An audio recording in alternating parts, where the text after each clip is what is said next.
नमस्कार, मैं ज्योति श्रीवास्तव और आप देख रहे हैं सी न्यूज भारत। वक्त हो चुका है खबरें अब तक का। आज खबरें अब तक में बात होगी पश्चिम बंगाल में हुई घटना पर गरजे सीएम योगी की, पुरी के जगन्नाथ मंदिर से सामने आई एक रहस्यमय वीडियो की और करेंगे पश्चिम बंगाल में हाल ही में भड़की हिंसा का पर्दाफाश। ऐसे तमाम मुद्दों पर करेंगे बात विस्तार से, लेकिन पहले हेडलाइंस पर डाल लेते हैं नजर। वक्फ कानून के खिलाफ बंगाल में हुई हिंसा में बांग्लादेशी उपद्रवियों का हाथ, प्रारंभिक जांच में बड़ा खुलासा। महाराष्ट्र साइबर सेल के ऑफिस पहुंचे समय और इलाहाबादिया आपत्तिजनक टिप्पणी मामले में दर्ज कराए बयान।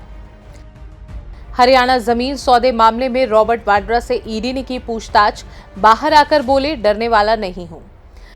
सैफ मामले में बड़ा ट्विस्ट, आरोपी से मैच नहीं हुए एक्टर के घर पर मिले फिंगरप्रिंट के सैंपल। इस साल मानसून सामान्य से बेहतर रहेगा, अल नीनो की स्थिति की संभावना नहीं, मौसम विभाग ने जताया अनुमान। रिटेल महंगाई 5 साल 7 महीनों में सबसे कम, मार्च में घटकर 3.34% पर आई।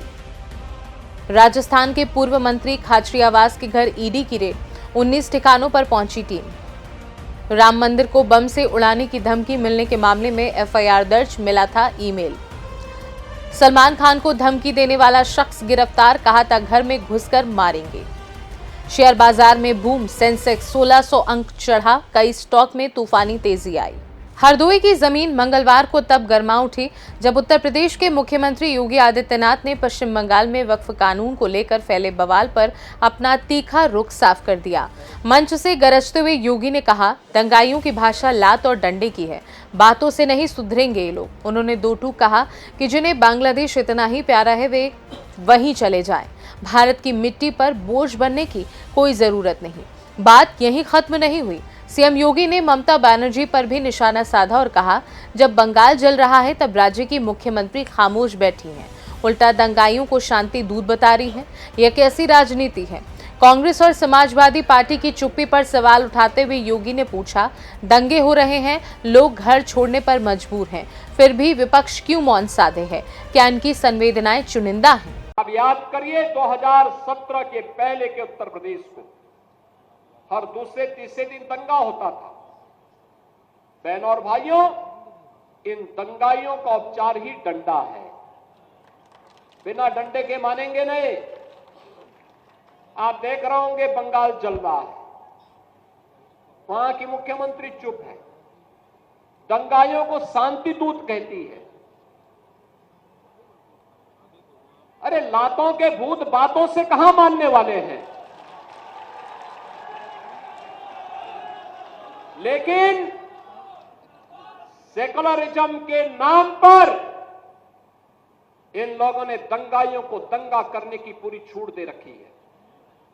पूरा मुर्शिदाबाद पिछले 1 सप्ताह से चल रहा है, सरकार मौन है। बहनों और भाइयों, इस प्रकार की अराजकता पे लगाम लगनी चाहिए। हरदोई में सीएम योगी ने 650 करोड़ रुपए की लागत से जुड़ी 729 विकास परियोजनाओं का लोकार्पण और शिलान्यास भी किया, लेकिन उनका असली निशाना इस बार बंगाल की सियासत और दंगे भड़काने वालों पर रहा।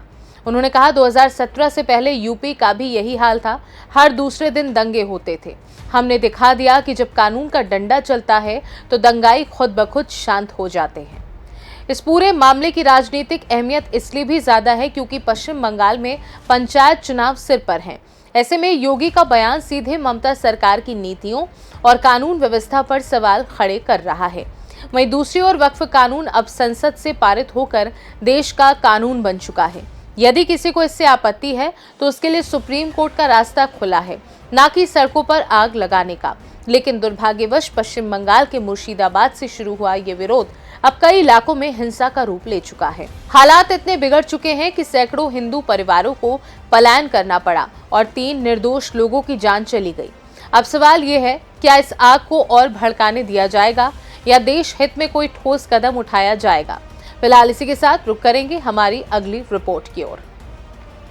पुरी के जगन्नाथ मंदिर से एक रहस्यमय वीडियो ने पूरे देश की नजरों को चौंका दिया है। सोशल मीडिया पर तेजी से वायरल हो रहे इस वीडियो में एक विशाल पक्षी, जिससे कई लोग गरुड़ मान रहे हैं, मंदिर के ध्वज को अपने पंजों में पकड़े शिखर के चारों ओर मंडराता दिखाई दे रहा है। इस अलौकिक दृश्य ने श्रद्धालुओं के मन में सवालों और आशंकाओं का तूफान खड़ा कर दिया है।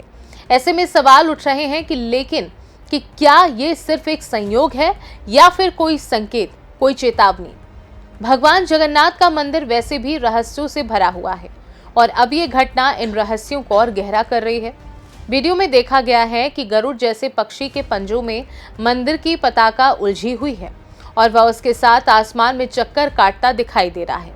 ये दृश्य किसी पौराणिक कथा जैसा प्रतीत होता है, मानो कोई दिव्य शक्ति कुछ संकेत देना चाह रही हो। लोग इसे 2020 की उस घटना से जोड़कर भी देख रहे हैं जब मंदिर की पताका पर बिजली गिर गई थी और कुछ ही समय बाद देश ने कोरोना महामारी जैसे संकट का सामना किया था। क्या इस बार भी कोई बड़ी घटना दस्तक देने वाली है? जगन्नाथ मंदिर का ध्वज वैसे भी किसी चमत्कार से कम नहीं। ये सदियों पुरानी मान्यता है कि मंदिर का ध्वज हमेशा हवा की दिशा के विपरीत लहराता है। वैज्ञानिक नियमों को धता बताते हुए ये ध्वज हर दिन उसी तरह हवा से उलट दिशा में उड़ता है, मानो कह रहा हो कि ये जगह किसी सामान्य धरती की नहीं बल्कि ईश्वर की लीला भूमि है। हर दिन मंदिर की सबसे ऊंची चोटी पर बिना किसी आधुनिक सुरक्षा उपकरण के एक व्यक्ति चढ़कर नया ध्वज स्थापित करता है। कहा जाता है कि अगर कभी ये परंपरा एक भी दिन के लिए रुकी तो मंदिर को 18 सालों के लिए बंद करना पड़ेगा और यदि इस दौरान कपाट खोले गए तो वह दिन विनाश का दिन होगा।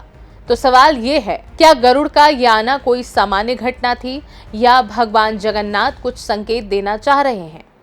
क्या ये अगली किसी अनहोनी की दस्तक है? देखा जाए तो श्रद्धा, रहस्य और रोमांच के संगम ने एक बार फिर जगन्नाथ मंदिर को चर्चा के केंद्र में ला दिया है।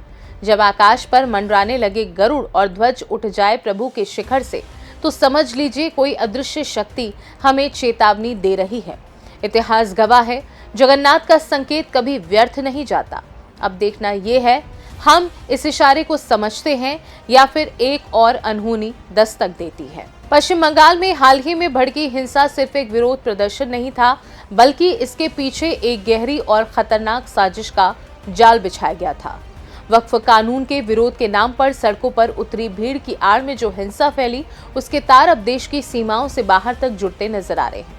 जांच में जुटी केंद्रीय एजेंसियों के हाथ कुछ ऐसे सुराग लगे हैं जो सीधे बांग्लादेश के आतंकी संगठन अंसार उल बांग्ला टीम की ओर इशारा कर रहे हैं। सूत्र बताते हैं कि भारत बांग्लादेश सीमा से सटे इलाकों में इस आतंकी संगठन के स्लीपर सेल लंबे समय से एक्टिव हैं और अब लग रहा है कि उन्होंने इस खौफनाक खेल की स्क्रिप्ट लिखी थी। एजेंसियों से जुड़े सूत्र बताते हैं कि हिंसा किसी अचानक उमड़े गुस्से का नतीजा नहीं थी, बल्कि पिछले 3 महीनों से इसके लिए बारीकी से योजना बनाई जा रही थी। विदेशों से फंडिंग की गई, जमीन पर नेटवर्क तैयार किए गए और सोशल मीडिया के जरिए नफरत की चिंगारी भड़काई गई। जांच में सामने आया है कि शुरुआत में रामनवमी को ही हमले का दिन चुना गया था, लेकिन सुरक्षा व्यवस्था के चलते ये योजना बदलनी पड़ी। तभी अचानक आया वक्फ कानून, जिसने उपद्रवियों को एक नया बहाना और भीड़ को भड़काने का मौका दे दिया। खुफिया रिपोर्ट्स के मुताबिक मुर्शिदाबाद के अलावा नदिया, मालदा, उत्तर 24 परगना और कूच बिहार जैसे सीमावर्ती जिलों में भी इसी तरह की हिंसा की साजिश रची जा रही है। इन इलाकों में केंद्रीय और राज्य एजेंसियों को हाई अलर्ट पर रखा गया है। जांच एजेंसियों के पास ऐसे डिजिटल ट्रांजैक्शंस और वित्तीय लेन देन के सबूत हैं जो साफ दिखाते हैं कि हिंसा को अंजाम देने के लिए मोटी रकम विदेशों से भेजी गई। इस फंडिंग का इस्तेमाल भीड़ इकट्ठा करने, भड़काऊ कंटेंट फैलाने और नेटवर्क खड़ा करने में किया गया। केंद्रीय गृह मंत्री अमित शाह ने इस पूरे मामले पर ममता बनर्जी सरकार को घेरते हुए कहा कि पश्चिम बंगाल में बांग्लादेशी घुसपैठियों को खुली छूट दी गई है। देखा जाए तो ये महज दंगों की कहानी नहीं, ये उस इनविजिबल वॉरफेयर की शुरुआत है जो देश की सीमाओं से होकर हमारे घरों तक आ चुकी है। विरोध की शक्ल में जो गुस्सा सड़कों पर दिखा, वो असल में उन चेहरों की चाल थी जो खुद कभी सामने नहीं आते। एबीटी जैसे आतंकी संगठन जब भीड़ की शक्ल में देश के भीतर कदम रखते हैं, तो जरूरी है कि सवाल सिर्फ सुरक्षा व्यवस्था पर ना हो, बल्कि राजनीतिक इच्छा शक्ति, इंटेलिजेंस नेटवर्क और पब्लिक अवेयरनेस पर भी हो। सवाल ये नहीं कि हिंसा क्यों हुई, सवाल ये है कि अगला टारगेट कौन है और क्या हम तैयार हैं हर नापाक कोशिश को नाकाम करने के लिए। फिलहाल खबरें अब तक में इतना ही। लेकिन जाते जाते एक बात जरूर करेंगे। देश भर में महिलाओं की कार्यक्षमता और सामर्थ्य को लेकर एक नई रिपोर्ट ने एक अहम सवाल उठाया है।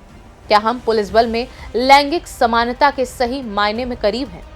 इस रिपोर्ट में कुछ चौंकाने वाले आंकड़े सामने आए हैं जो किसी भी समाज के विकास की दिशा को दिशा देने के लिए एक प्रेरणा बन सकते हैं।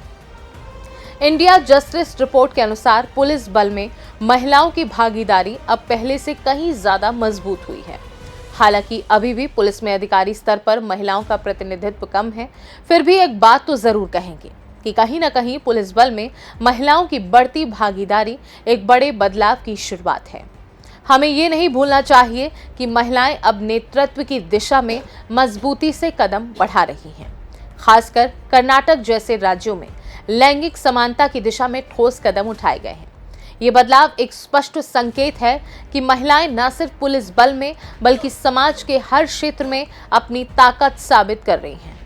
और ये केवल शुरुआत है, आने वाले समय में ये बदलाव और भी तेजी से होगा। फिलहाल के लिए मुझे दीजिए इजाजत और आप देखते रहिए सी न्यूज़ भारत। हर खबर आपके साथ, आपके हाथ।